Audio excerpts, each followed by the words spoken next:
각 당의 대선 주자들을 만나보는 순서. 오늘은 국민의힘 안철수 의원 모셨습니다. 어서 오십시오. 네, 안녕하십니까? 안녕하십니까. 자, 오늘 등록을 마감했어요. 11명이 나왔는데 많은 분들이죠. 근데 우리 안 의원님이 국민의힘 후보가 꼭 돼야 한다. 어떻게 말씀하시겠습니까? 저는 저만이 이재명 대표를 이길 수 있는 유일한 후보라고 생각합니다. 네, 그럼 어떤 식으로 이기시려고 하십니까? 저는 이재명 대표에 비해서 정말 여러 가지 장점이 많습니다. 네. 제가 그중에서 5가지만 말씀드리겠습니다. 예. 간단하게. 네. 우선 첫 번째로는 저는 도덕성에서 비교할 수 없을 정도로 우위에 있습니다. 그다음 또 두 번째로는 여러 가지 분야에서 전문성이 있습니다.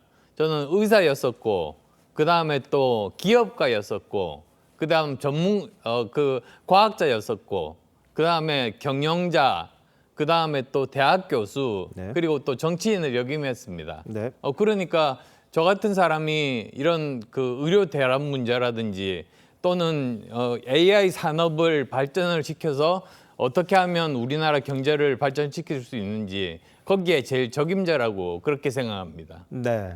그다음에 또 세 번째로는 중도 확장성을 저는 제일 많이 가지고 있습니다. 실제로 지난 1월 23, 4일 중앙일보와 갤럽에서 조사를 한 바가 있는데요.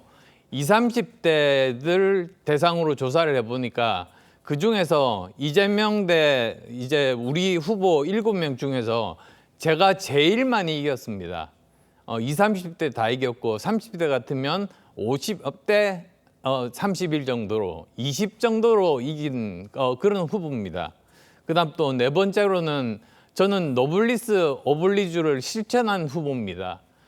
제가 정치하기 훨씬 전에 이미 절반에 대한 그 재산을 기부를 했고요. 네. 그다음에 또 아시겠습니다만 2020년에 제 목숨 걸고 코로나 의료봉사 가지 않았습니까? 네, 그러셨죠. 그리고 또 마지막으로 5번째는 지금은 세상이 워낙 복잡하다 보니까 이제는 과거를 다루는 법률가가 필요한 때가 아닙니다. 오히려 지금 상황을 타개할 사람은 네. 미래를 바라보는 사람, 즉 경영자와 과학자인데 제가 이 두 가지를 다 하고 있다는 그런 것이 큰 장점이겠습니다. 알겠습니다. 지금 후보님께서 말씀하신 그 여론조사 관련은 저희들이 그 확인을 해서 저희가 이 자료를 좀 보충하도록 하겠습니다. 지금 알겠습니다. 당장은 확인이 안 되니까 네. 말씀 다시 드리도록 하고요. 자, 그래서 그런지 이번 대선에서 AI, 인공지능을 가장 핵심적인 공약으로 내세우셨습니다. 근데 국민의힘뿐만이 아니라 뭐 이재명 대표도 마찬가지고 후보도 마찬가지고요. 다양한 AI 관련 공약을 내놓고 있는데 안철수 후보의 AI 공약은 남다릅니까? 예, 저는 완전히 다릅니다. 우선은 저는 세계에서 두 번째로 AI 기본법을 이번에 통과시켰습니다. 네. 사실 제일 처음 통과시킬 수도 있었습니다만 지난 21대 때 파행에 그치는 바람에 할 수 없이 이제 22대 올라오면서 바로 통과시키면서 두 번째로 통과를 시키게 됐죠. 그리고 또 저는 직접 이런 사업을 직접 해보고 그리고 또 직원들 월급도 줘보고 네. 그리고 또 사업도 경제도 일으켰습니다. 그러니까 저같이 직접 실전을 해본 사람은 저밖에 없다는 말씀 드립니다. 네. 자, 그게 차별적이라는 말씀이시고. 자, 그런데 이제 이재명 후보와의 경쟁력은 뭐 충분히 말씀하신 것 같은데요.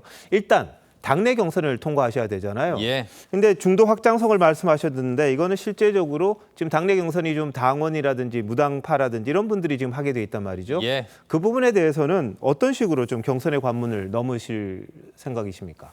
저는 그 당원분께 호소드리고 싶은 것이 그 후보를 뽑으실 때 가장 중요한 기준을 누가 이재명을 이길 수 있는가 거기에 두고 이제 선택을 하시는 것이 그게 옳은 방향이라고 봅니다. 단순히 그냥 본인이 어떤 의미에서 좋아하는 후보만 이렇게 뽑다 보면 표가 분산이 돼서 네. 그분들이 가장 원하지 않는 이재명 대표가 대통령이 되는 그런 일이 생깁니다. 그건 막아야 되지 않겠습니까? 네. 자, 근데 탄핵과 관련해서도요. 이거 정리를 한번 하고 가야 될 부분은 있습니다. 우리 안철수 후보님께서는 탄핵에 대해서도 찬성하는 입장을 보이셨거든요. 예. 근데 당내에는 여전히 뭐 계엄은 잘못했지만 탄핵까지 했어야 되냐 이런 목소리도 있습니다. 이분들을 하나로 묶어낼 보관은 있으십니까? 네, 그것도 역시 마찬가지로 이재명을 이기기 위해서입니다. 무슨 뜻이냐면 지금 현재 여러 가지 여론조사를 보면 60% 정도 국민들이 탄핵에 찬성하고 계십니다. 즉 이번에는 탄핵에 찬성한 사람이 결국은 대통령이 되는 그런 구조로 되어 있습니다. 그래서 우리 당원들도 어떤 사람이 이번에 탄핵에 찬성한 사람인가? 결국은 접니다. 그리고 또 그렇게 해야만이 우리가 이 대선에서 이길 수 있는 그런 가능성이 있다. 이렇게 말씀드립니다. 네. 자, 근데 앞서도 이제 리포트에서 보셨는데 안 후보께서 이제 다른 후보보다 유독 한동훈 후보를 견제한다는 그런 느낌이 좀 있거든요. 그게 사실은 탄핵과 관련된 입장이라든지 아니면 중도 확장성이라든지 좀 겹치는 부분 때문에 그러신 겁니까? 어떻습니까? 꼭 그렇지는 않습니다. 네. 제가 말씀드리는 부분은 정치 경험이 부족했던 검사 출신의 대통령께서 실패하셨지 않습니까?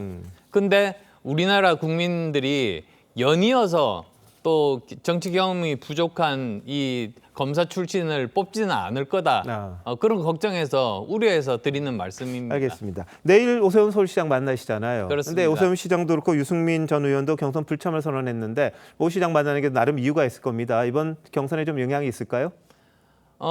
저하고 오 시장하고는 굉장히 인연이 깊습니다. 우선 지난번 서울시장 재보궐선거 때 서로 힘을 합쳐가지고 우리가 서울시장을 이겼지 않습니까? 그리고 또 그 여파를 몰아가지고 정권 교체까지 했습니다. 그런 일종의 동지의식이 있기 때문에 내일 또 어떻게 하면 우리가 이번 대선에서 이길 수 있을 건지 그런 이야기들을 하고자 합니다. 네. 자, 근데 지금 당내 일부에서 이제 한덕수 권한대행에 대한 출마 요구가 좀 나오고 있다고 합니다. 그런데 이제 반 이재명 연대 뭐 빅텐트로 나오잖아요. 만약 후보가 되시면 다른 바깥에 있는 후보와의 단일화라든지 뭐 그런 것들도 염두에 두시고 있으십니까? 저는 열려 있습니다. 그러니까 반 이재명 세력이라고 한다면 제가 후보가 된다면 모든 사람들을 다 받아들여서 함께 힘을 합칠 그런 용의가 있습니다. 네. 자, 근데 단일화는 또 우리 안 후보님이 많이 해보셨잖아요. 근데 좀 후회스러운 거는 없으셨어요? 그동안에 하셨던 것 중에? 제가 솔직히 말씀드리면 한 번 있었습니다. 그게 뭐냐면 문재인 전 대통령과 단일화 시도였습니다. 예. 단일화가 실제로 된 건 아니었으니까요. 근데 문제는 그 다음에 나오는 말이 안 도와줘서 졌다. 저는 그거는 인간의 탈을 쓰고 할 말이 아니라고 생각합니다. 그러시군요. 자, 그럼 마지막으로요. 이번 대선의 시대 정신을 하나 말씀하신다면 뭐가 있을까요? 저는 국민 통합 그리고 시대 전환 그 두 가지가 가장 중요하다고 생각합니다. 알겠습니다. 자, 아까 이제 안 후보님 말씀하셨던 그 여론조사 일부는 오차 범위 내에 있기 때문에 이게 앞섰다 이런 말씀을 쓰시기가 조금 애매한 게 있습니다. 저희들이 정리해서 다시 한번 그 홈페이지에는 올리도록 하겠습니다. 예. 네, 안 후보님 여기까지 듣겠습니다. 고맙습니다.